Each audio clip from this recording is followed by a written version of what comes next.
کیا امام کی تقلید قرآن و سنت سے ثابت ہے؟ بالکل ثابت ہے، امام کی نہیں، علماء کی تقلید۔ قرآن میں آتا ہے اطیعوا اللہ و اطیعوا الرسول و اولی الامر منکم، اللہ کی اطاعت کرو، دلیل کے ساتھ یا بغیر دلیل کے؟ بغیر دلیل کے۔ اطاعت کا مطلب جو وہ کہہ رہے ہیں مان لو اعتماد کی بنیاد پر۔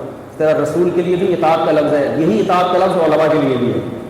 اب یہ عجیب بات ہے، اطاعت جب اللہ کی طرف نسبت ہے تو بغیر دلیل، رسول کی طرف یہی لفظ منسوب ہوا تو بغیر دلیل، جب علماء کی طرف نسبت کر دی تو کہتے ہیں اطاعت، کہتے ہیں دلیل سے کسی کی بات ماننا۔ تو اطاعت کا جو مطلب جہاں ہے وہ ہر جگہ وہی ہے۔ ہاں اندھی۔ اچھا یہاں پہ روک دیتے ہیں، یہ جو انہوں نے کہا کہ اللہ کی اطاعت بغیر دلیل، رسول کی اطاعت بغیر دلیل، تو علماء کی اطاعت دلیل کے ساتھ کیوں؟ علماء کی اطاعت بھی بغیر دلیل، ان کا یہ موقف بتا رہے ہیں۔ ہاں جی شیخ۔ جی سب سے پہلی بات تو یہ ہے کہ اگر صرف آیت پر غور کر لیتے نا تو اتنی بڑی بات یہ صاحب نہیں کہتے کہ اللہ تعالیٰ نے قرآن میں کیا فرمایا، یا الذین آمنوا اطیعوا اللہ و اطیعوا الرسول و اولی الامر منکم، اے لوگوں جو ایمان لائے ہو اللہ کی اطاعت کرو، رسول کی اطاعت کرو اور اپنے امیر کی اطاعت کرو۔ اولو الامر سے مراد علماء نے کہا ہے کہ عمراء بھی ہیں اور علماء بھی ہیں، ٹھیک ہے، اتنی بات ٹھیک ہے کہ اولو الامر میں علماء شامل ہیں، لیکن آپ آیت پر غور کریں، جہاں اللہ کی اطاعت کی بات تھی وہاں پر اطیعوا اللہ کہا، جہاں رسول اللہ کی اطاعت کی بات تھی وہاں اطیعوا رسول کہا، لیکن جب اولو الامر کی بات آئی تو اطیعوا اولی الامر منکم نہیں کہا اللہ نے، بلکہ اولو الامر کو اللہ اس کے رسول کی اطاعت کے ساتھ جوڑ کے وَأُولِي الْأَمْرِ مِنْكُمْ کہا۔ دیکھیے آیت آپ کے سامنے موجود ہے اور آپ دیکھ سکتے ہیں کہ اللہ کی اطاعت کے لیے اطیعوا اللہ آیا ہے، رسول اللہ کی اطاعت کے لیے اطیعوا رسول آیا ہے، اور اولو الامر کی اطاعت کے لیے اطیعوا اولی الامر منکم نہیں آیا ہے، بلکہ اللہ تعالیٰ نے فرمایا وَأُولِي الْأَمْرِ مِنْكُمْ، اور تم میں سے جو اولو الامر ہیں، جو علماء ہیں اور جو عمرہ ہیں، ان کی اطاعت کرو۔ اس لیے باقاعدہ یہ بات علماء نے کہی ہے، جیسے حافظ ابن کثیر رحمہ اللہ نے یہ بات کہی ہے کہ یہ بات اس لیے کی گئی، یہ طریقہ اور اسلوب اسی لیے اختیار کیا گیا کیونکہ اللہ کی اطاعت بغیر کسی شرط کے ہے، اللہ کی بات اپنے آپ میں دلیل ہے، رسول اللہ کی بات اپنے آپ میں دلیل ہے، عمرہ کی علماء کی بات اپنے آپ میں دلیل نہیں ہے، تو عمرہ کی اطاعت اب بے نفسی ہی واجب نہیں ہے، بلکہ عمرہ کی اطاعت اس صورت میں واجب ہے، علماء کی اطاعت اس صورت میں کرنی ہے جب وہ اللہ اس کے رسول کے موافق ہوں، اور علماء اگر اللہ اس کے رسول کے موافق حکم نہیں دے رہے تو ان کی اطاعت واجب نہیں ہے۔ آیت کا ظاہری معنی بھی بالکل واضح ہے کہ اس میں مستقل امیر اور علماء کی اطاعت مستقل بذات نہیں ہے، یعنی فی نفسی ہی ان اٹ سیلف ان کی اطاعت نہیں واجب ہے، ان کی اطاعت اس وقت واجب ہے جب وہ علماء کی بات قرآن و سنت کے موافق ہو، بغیر کسی شرط کے واجب نہیں۔ اللہ کی اطاعت واقعتاً اللہ کی اطاعت کے لیے کوئی شرط نہیں، رسول اللہ کی اطاعت کے لیے کوئی شرط نہیں، لیکن علماء کی اطاعت شرط ہے، اور وہ شرط یہ ہے کہ علماء کی بات اس وقت واجب ہوگی، اس کی اطاعت کرنا اس وقت واجب ہوگی جب اللہ اس کے رسول کے موافق وہ حکم دے رہے ہوں۔ تو اللہ کی بات کے لیے دلیل کیوں مانگیں گے بھائی؟ اللہ کی بات تو اپنے آپ میں دلیل ہوتی ہے۔ رسول اللہ کی بات پر دلیل کیوں مانگیں گے؟ رسول اللہ کی بات اپنے آپ میں دلیل ہوتی ہے۔ علماء سے دلیل اس لیے مانگیں گے کہ علماء کی بات اپنے آپ میں دلیل نہیں ہوتی۔ یہ اتنی نامعقول بات انہوں نے کہی ہے نا، اتنی غیر علمی بات کہی ہے کہ اس کو سن کر کے تعجب ہو رہا ہے کہ یہ بولنے والا کوئی عالم ہے کہ اللہ سے دلیل نہیں مانگی جائے گی، رسول اللہ سے دلیل نہیں مانگی جائے گی، تو علماء سے دلیل کیوں مانگی جائے گی؟ بھائی اللہ سے اور رسول اللہ سے اس لیے دلیل نہیں مانگی جائے گی کیونکہ وہ خود ان کی بات اپنے آپ میں دلیل ہوتی ہے۔ کسی بات کا ثابت ہو جائے کہ اللہ کی بات ہے، رسول اللہ کی بات ہے، تو پھر اور اطاعت کرنے کے علاوہ چارہ ہی نہیں رہ جاتا، سمعنا و اطعنا، سننے کے بعد اطاعت کرنی ہے فرض۔ لیکن عالم کی بات اپنے آپ میں دلیل نہیں ہوتی ہے، اس لیے عالم سے دلیل مانگی جائے، یہ آسان سی بات ہے، بہت آسان سی بات ہے، پتہ نہیں یہ بات ہمارے مقلد بھائیوں کو سمجھ میں کیوں نہیں آتی ہے۔ اچھا اگر آپ اس بات کو دلیل بنا رہے ہیں، یہ دوسرا میرا پوائنٹ ہے کہ اگر آپ کو یہی دلیل مل رہی کہ علماء سے دلیل نہیں مانگی جائے گی، تو پھر تو بھائی آپ یہ کہنا کہ نہ عقیدے میں دلیل مانگنی چاہیے نہ فروعات میں دلیل مانگنی چاہیے، تو پھر تو ایک شیعہ اگر اپنے علماء کی اطاعت کر رہا ہے تو وہ بھی صحیح ہے، کیونکہ کہا گیا کہ علماء سے دلیل نہیں مانگنی چاہیے، تو شیعہ بھی اپنے علماء سے دلیل نہیں مانگ رہا ہے، قادیانی بھی اپنے علماء سے دلیل نہیں مانگ رہا ہے، بہائی بھی اپنے علماء سے دلیل نہ مانگے، بلکہ بریلویوں سے بھی اجازت دیجیے نا کہ وہ بھی اپنے علماء سے دلیل نہ مانگے۔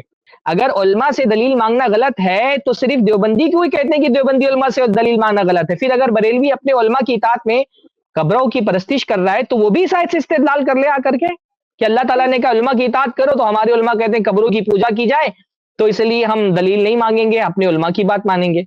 اگر آیت سے صحیح استدلال کرنا ہے تب تو آپ دنیا میں کوئی گمراہ کسی کو ثابت ہی نہیں کر سکتے، کیونکہ ہر نیچے والا طبقہ اپنے علماء کی بات مان رہا ہے۔ تو یہ اس قسم کی بودی دلیلیں دینا اس بات کی دلیل ہے کہ حقیقت میں آپ کے پاس کوئی دلیل نہیں ہے، آپ کے پاس کوئی دلیل نہیں ہے۔ جو حقیقی اہل علم ہوتے ہیں وہ عوام کو اس بات پر نہیں ابھارتے کہ دلیل مت مانگو، وہ تو عوام کو اس بات پر ابھاتے کہ دلیل مانگو، کیونکہ دلیل سے تحقیق کا راستہ کھلتا ہے، دلیل سے آدمی حق تک کے پہنچتا ہے.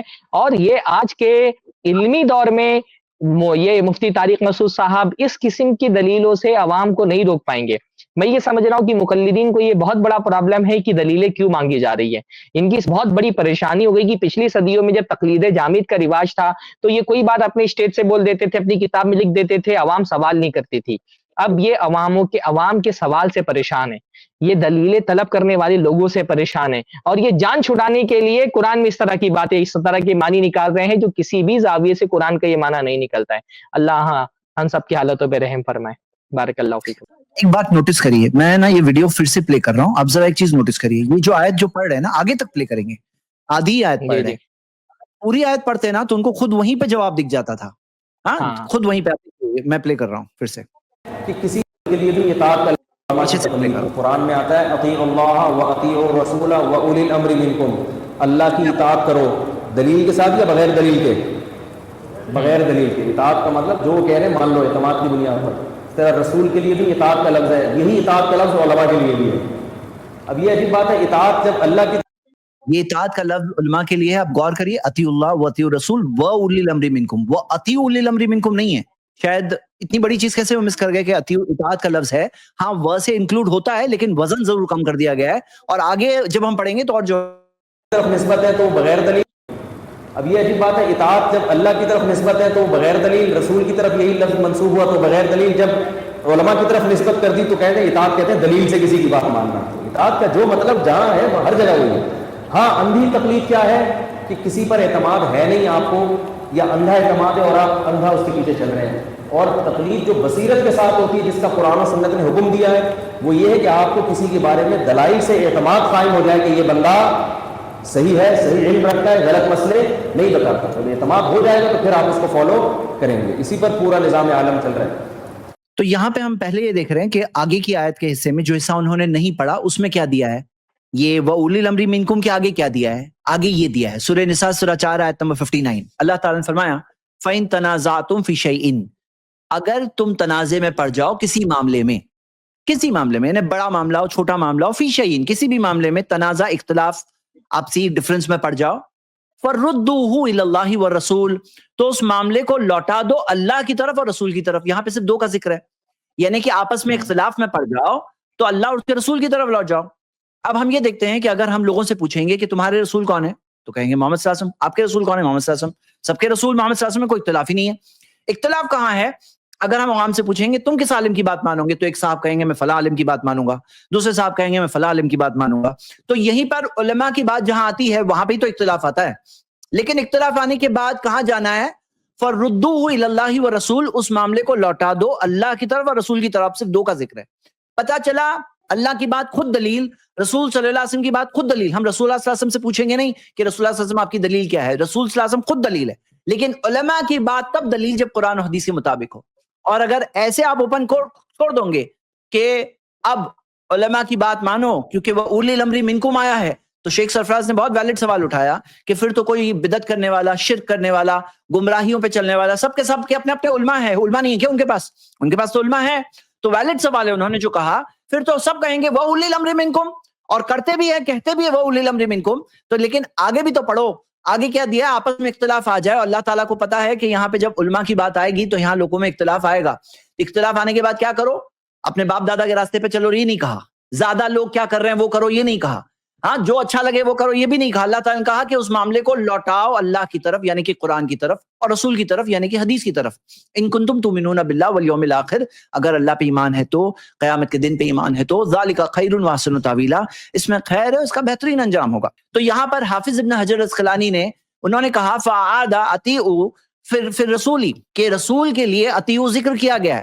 ولم یعدہ فی اولی الامر، لیکن اولو الامر کے لیے نہیں ذکر کیا گیا. لأنہم لاستقلال لہم فی الطاعۃ کاستقلال الرسول، کہ ان کے فرما برداری میں استقلال نہیں ہے جیسے رسول کی، یعنی کہ ان کی پرپیچول ہمیشگی نہیں ہے جیسے کہ رسول کی فرما برداری میں ہے. علماء کی بات تب مانی جائے گی. ان اٹ سیلف وہ مطاع نہیں ہے، یعنی اپنے آپ میں وہ مستقل بالطاعہ نہیں. استقلال کا مطلب ہوتا ہے کہ ان کی اطاعت ہر حال میں لازم نہیں ہے، اور اللہ کے رسول کی اطاعت ہر حال میں لازم ہے. اللہ کے رسول کی اطاعت بغیر کسی شرط کے ہے، یعنی اللہ اس کے رسول کی بات پہنچ گئی تو اس کے بعد قبول کرنے کے لیے کوئی شرط نہیں لگانی ہے. مستقلال کا مطلب ہوتا ہے، جبکہ علماء کی بات قبول کرنے کے لیے شرط لگانی کہ علماء کی بات تب قبول کی جائے گی جب وہ اللہ اس کے رسول کی بات کے موافق ہو. اور اللہ کے نبی کی حدیث بھی اس بارے میں یہ ہے نا، بہت صاف سری حدیث ہے. اللہ کے نبی نے فرمایا لا طاعت لمخلوق فی معصیت الخالق، جہاں پر خالق کی نافرمانی ہو رہی ہو وہاں مخلوق کی اطاعت نہیں ہے. علماء مخلوق ہیں، اللہ تعالیٰ خالق ہے، اللہ کے رسول صلی اللہ علیہ وسلم اس خالق کے نمائندہ ہیں، اللہ کے رسول کی بات بھی اللہ ہی کی بات ہے. ومن یطع الرسول فقد اطاع اللہ، جو رسول کی اطاعت کرتا ہے وہ بھی گویا کہ اللہ کی اطاعت کرتا ہے. تو اللہ اس کے رسول کی اطاعت بغیر کسی شرط کے نہیں، بغیر کسی شرط کے واجب ہے. ان کی اطاعت کے لیے کوئی شرط نہیں لگانا ہے. خالق کی اطاعت کے لیے، مخلوق کی اطاعت کے لیے شرط ہے کہ اس میں خالق کی نافرمانی نہ ہو رہی ہو. بہت صریح اللہ کے نبی کی حدیث ہے لا اطاعت لمخلوق فی معصیت الخالق، جہاں پر خالق کی نافرمانی ہو رہی ہو، جہاں پر یہ بات واضح ہو جائے کہ مخلوق ایک ایسی چیز کا حکم دے رہی ہے جو اللہ تعالیٰ کے اور رسول اللہ کے حکم کے خلاف ہے، وہاں مخلوق کی بات نہیں ماننی ہے. حتیٰ کہ آپ دیکھیں اللہ کے نبی صلی اللہ علیہ وسلم کی بہت مشہور حدیث ہے کہ اللہ کے نبی صلی اللہ علیہ وسلم نے ایک آدمی کو امیر بنایا. یہاں پہ اولو الامر کی بات آ رہی ہے نا. اللہ کے نبی صلی اللہ علیہ وسلم نے ایک صحابی کو، غالباً انصاری صحابی تھے، ان کو ایک فوج میں بھیجا، امیر بنایا، لوگوں سے کہا کہ اس امیر کی بات ماننا. اب وہ انصاری صحابی کسی جو ہے نا بات پر ناراض ہو گئے اور تمام صحابہ سے کہا لکڑیاں جمع کرو. تمام صحابہ نے لکڑیاں جمع کی. صحابی نے کہا آگ لگا دو. دیکھو امیر کون ہے؟ اللہ کے رسول کے بتائے ہوئے امیر ہے، اللہ کے رسول کے بنائے ہوئے امیر ہیں، اپنی طرف سے نہیں بنائے گئے. رسول اللہ نے ان کو امیر بنایا ہے. اولو الامر کہا ہے نا اللہ تعالیٰ نے. تو یہ اولو الامر کون ہے؟ جن کو صاحب امر وہ ہیں جن کو اللہ کے رسول نے امیر بنایا تھا. کہا لکڑیاں جلاؤ، لکڑیاں جلا دی گئی. اب کہا اس میں کود جاؤ. اب یہ رسول اللہ کے بتائے ہوئے امیر ہیں پر حکم جس بات کا دے رہے ہیں وہ اللہ کے حکم کے خلاف ہے. تو بعض صحابہ نے تو مطلب کوشش کی کہ کود جائیں، لیکن ایک صحابی ہے وہ اڑ گئے. کہا ہم تو ایمان اسی لیے لائے تھے تاکہ اس آگ سے بچ سکیں، آپ ہم کو اسی آگ میں کودنے کا حکم دے رہے ہیں. تو اللہ کے رسول صلی اللہ علیہ وسلم تب یہ جب مطلب معاملہ ان کا غصہ ٹھنڈا ہوا، یہ بات اللہ کے رسول تک پہنچی تو فرمایا اگر تم اس آگ میں داخل ہو جاتے تو قیامت تک اس سے نہیں نکلتے. تو دیکھیے اگر رسول امیر جو ہے وہ رسول کا بنایا ہوا بھی ہو تب بھی اس کی اطاعت جائز نہیں ہے اگر وہ اللہ اس کے رسول کے حکم کے خلاف حکم دے رہا ہو. صحابہ کرام نے ایک دلیل دی نا، جب امیر کی بات رسول کی بات سے، اللہ کی بات سے ٹکرائی تو انہوں نے نہیں کہا کہ امیر کی بات ہے بغیر اطاعت کے مان لینی ہے، قرآن میں کہا اطیعوا اولی الامر منکم، بلکہ انہوں نے دیکھا جب دلیل امیر کی اطاعت کے خلاف ہے تو پھر امیر کی بات نہیں ماننی. تو صحابہ نے بھی کیا سمجھا کہ صحابہ نے بھی امیر کی اطاعت کا مطلب یہ نہیں سمجھا جو مفتی صاحب سمجھانا چاہ رہے ہیں کہ بغیر دلیل مانگنے ہر بات مان لینی چاہیے، بلکہ انہوں نے بھی یہی سمجھا کہ جب امیر دلیل کے خلاف بات کر رہا ہو، رسول اللہ کے خلاف بات کر رہا ہو تو اس کی بات نہیں ماننی. بارک اللہ جی فیکم. جزاک اللہ خیر. اور ایک تیسری ویڈیو دیکھ رہے ہیں، شارٹ ویڈیو ہے یہ. السلام علیکم ورحمۃ اللہ وبرکاتہ. اس کلپ کی فل ویڈیو دیکھنے کے لیے ہمارے چینل پر ضرور آئیں. آئی پلس ٹی وی نے ایک نیا یوٹیوب چینل شروع کیا ہے جس کا نام ہے آئی پلس ٹی وی اختلاف کا حل. اس چینل پر صرف اختلافی مسائل پر ویڈیوز آئے گی، لیکن دلائل کے ساتھ اور بھائی چارگی کے ساتھ. آپ کو میں دعوت دیتا ہوں کہ آپ بھی ہمارے اس چینل کو سبسکرائب کریں، ہماری ویڈیوز کو شیئر کریں اور نوٹیفیکیشن آئیکن کو آل سلیکٹ کریں تاکہ آپ کو ہماری ویڈیوز کا نوٹیفیکیشن مل سکے. جزاک اللہ خیر، والسلام علیکم ورحمۃ اللہ.